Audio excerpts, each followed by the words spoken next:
बिस्मिल्लाहिर्रहमानिर्रहीम। अस्सलाम वालेकुम। आज हम मटर का पुलाव बनाएंगे। सबसे पहले मैंने चूल्हे पर पतीला रखा है, उसमें ऑयल डाला है और एक बड़े साइज़ की प्याज ली है, उसको बारीक भी लंबा सा काट लिया है। और अब हमने प्याज को गोल्डन ब्राउन होने तक के लिए फ्राई करना है। आस्ता आस्ता आपने चमचा लाते जाना है और प्याज को सुनहरा होने देना है। और साथ साथ हमने मटर आधा किलो मटर लिए हैं और किलो हमने चावल लिए हैं। चावल को अच्छी तरह साफ़ करके रख दिया है। और जब हम सारा मसाला ये तैयार हो जाएगा, फिर साथ ही हम चावलों को भिगो के रख देंगे। ये देखें, प्याज हल्का हल्का सुनहरा हो रहा है। साथ साथ आपने चमचा लाते रहना है और प्याज को गोल्डन ब्राउन होने देना है। ये देखें, हमारा प्याज गोल्डन ब्राउन हो गया है सब। इसके बाद हमने इसमें 1 चम्मच अदरक और 1 चम्मच लहसुन पीस कर डाला हुआ है और साथ ही हमने 4-5 हरी मिर्चें पीस कर डाली हैं। साथ ही हमने चमचा हिलाते रहना है। ये देखें, मैं चमचा हिला रही हूँ और मसाले को अच्छी तरह मिक्स करना है। ये देखें, सूखा धनिया, गरम मसाला, बिरयानी मसाला और नमक और सुरख मिर्च एक एक बड़ी चम्मच डालें और साथ थोड़ा सा पानी डालकर मसाले को अच्छी तरह आपने मिक्स करना है। और ये देखें, एक दरमियाने साइज़ की मैंने बंद गोभी काटी हुई है बारीक बारीक। साथ ही हमने बंद गोभी डाली है और इसको भी हमने फ्राई करना है। और साथ ही हमने थोड़ा सा पानी डालकर इसको हिलाते रहना है ताकि मसाला नीचे ना लगे। और अच्छी तरह आपने मसाले को फ्राई करना है।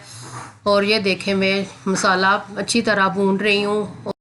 साथ साथ मसाले को अच्छी तरह भूनना है और आपने चमचा भी साथ हिलाते रहना है ताकि मसाला अच्छी तरह और बंद गोभी अच्छी तरह इसमें मिक्स हो जाए, गल जाए। और मसाला जितना अच्छा भुना हुआ होगा उतने ज़बरदस्त चावल आपके बनेंगे। साथ साथ चमचा भी लाएं। आप देखें, अब मैं इसमें मटर डाल रही हूँ। ये देखें, मैंने मटर इसमें डाल दिए हैं और अच्छी तरह मैं मटर को मसाले में मिक्स कर रही हूँ। और अच्छी तरह मैं मसाले को मैंने भूनना है ताकि मटर जो है अच्छी तरह इसमें गल जाएं। और हमने 1 किलो चावल लिए थे। ये जो मैं डोंगा इस्तेमाल कर रही हूँ, इसमें 1 किलो चावल आ जाते हैं। 1 डोंगा चावल थे इसमें। अब मैं इसमें 2 डोंगे पानी के डाल रही हूँ। ये देखें, मैंने पानी डाल दिया है।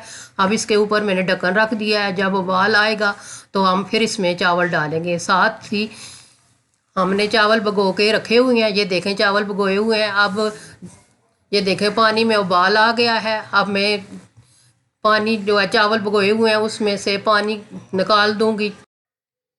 अब मैंने चावल पहले भिगोए हुए थे। आप देखें, मैं चावलों में से पानी निकाल रही हूँ। सारा पानी आपने निकाल देना है। फिर देखने के आप तो उसमें मैंने सारे चावल जो है डाल रही हूँ। ये देखें, अच्छी तरह आपने सारे चावल डालने हैं। हाथ से साफ़ करके सारे चावल डाल दें बिल्कुल।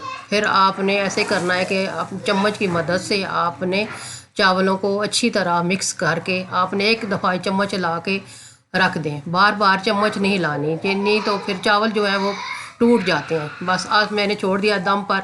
आस्ता आस्ता पानी इसमें खुश्क हो रहा है। जब पानी देखें आप, थोड़ा सा अब रह गया, अभी और थोड़ा सा पानी है, अभी और खुश्क हमने करना है बिल्कुल। जब पानी बिल्कुल खुश्क हो जाएगा तो फिर हमने इनको दम पर लगाना है। ये देखें, अब थोड़ा सा बिल्कुल और थोड़ा सा पानी रह गया है बस। ये देखें, अब इसके बाद हमने इसको दम पर लगाना है। ये देखें, पानी बिल्कुल हमारा खुश्क हो रहा है। ये देखें, बिल्कुल पानी बिल्कुल ख़त्म हो गया। ये देखें, बिल्कुल खुश्क हो गया। ये देखें, अब हम इसको दम पर लगा रहे हैं और चूल्हे को बिल्कुल स्लो कर देंगे। अब हमने 10 मिनट के लिए दम पर लगा दिया है। इसके बाद अब हमने रायता बनाना है। ये देखें, 1 किलो दी है, इसमें हमने आधी चम्मच नमक मिलाया है।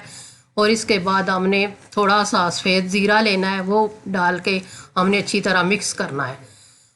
आपने अच्छी तरह रायते को मिक्स करके रख दें। ये लें, देखें जी, कितना ज़बरदस्त हमारा रायता तैयार हो गया है, ज़बरदस्त। ये देखें, आपने मटर पुलाव के साथ रायता। और इसके बाद हमने ये देखें जी, हमारे 10 मिनट पूरे हो चुके हैं। हमारे चावल आप देखते हैं, हमारे चावल ज़बरदस्त, ये देखें जी, रेडी हो गए हैं। ज़बरदस्त मटर पुलाव ये देखें हमारा तैयार हो गया है, ज़बरदस्त। अब हम इसमें डिश में डालकर सर्व करते हैं।